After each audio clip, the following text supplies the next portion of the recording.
Good morning, guys. This is Dr. K.N. Singh from Johor Bahru again.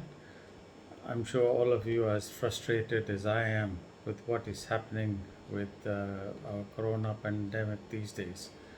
We've had this corona pandemic since January 2020, at the same time as we had our political upheaval and the change of government, which displaced the duly elected government by the people. During this confusion, the politicians were busy consolidating their positions when COVID struck, and this was dealt with by a very competent Director General of Health, then Dato Hisham. As he was given a free hand while the politicians were jostling with positions of power, he did what was needed, and we had great results. In fact, we were the envy of ASEAN for tackling our COVID problem.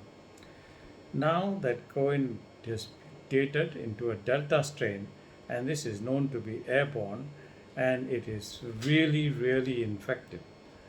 It can stay in the atmosphere for about 3 hours and causes, severe infections. Unfortunately, it has very, very, very few symptoms, and you may be infecting others without even knowing it. It has been calculated that just one person in 3 days can infect about 30 people, and in a week the number goes up to 3,000. Can you imagine? That's why having large vaccination centers is a very bad idea. It would be much better to have multiple small areas, example GP clinics or small centers, which would minimize spread. Imagine Ideal Convention Center, IDCC, had a staff of 453 people, out of which 204 were found to be COVID positive. Now, many had not been vaccinated. I wish we could find the number. But how could we allow such volunteers to risk their lives and give them no vaccination? I can't believe it.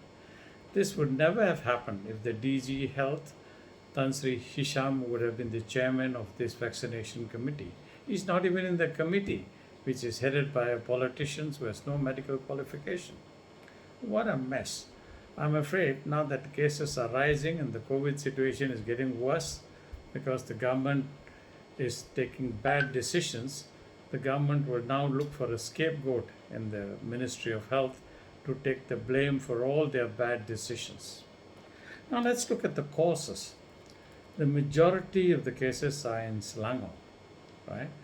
Now, the big industries in Selangor are still working full swing as they have been given special permission by MITI. The reason given is we cannot shut down the economy. The factories have large clusters and these keep infecting the community.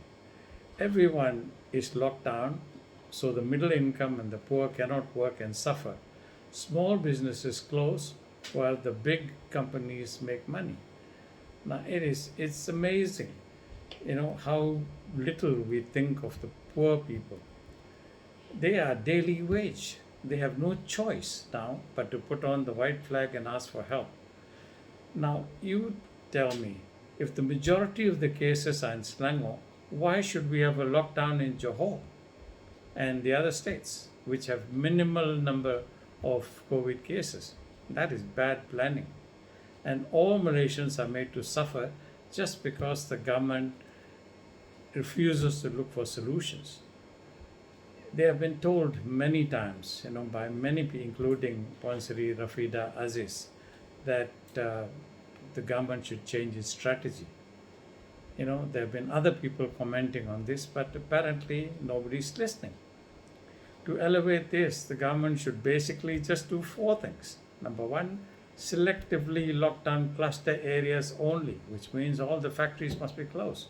It's okay, we can't make money. There's a tight balance, but people cannot be made to suffer.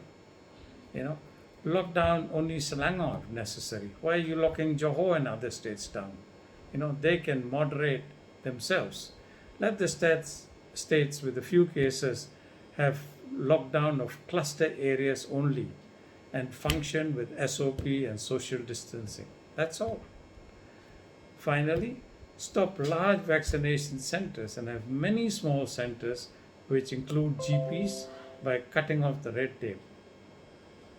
The government, I think, has to realize that it cannot possibly play politics with people's health. Thank you, my friends. Till we meet again.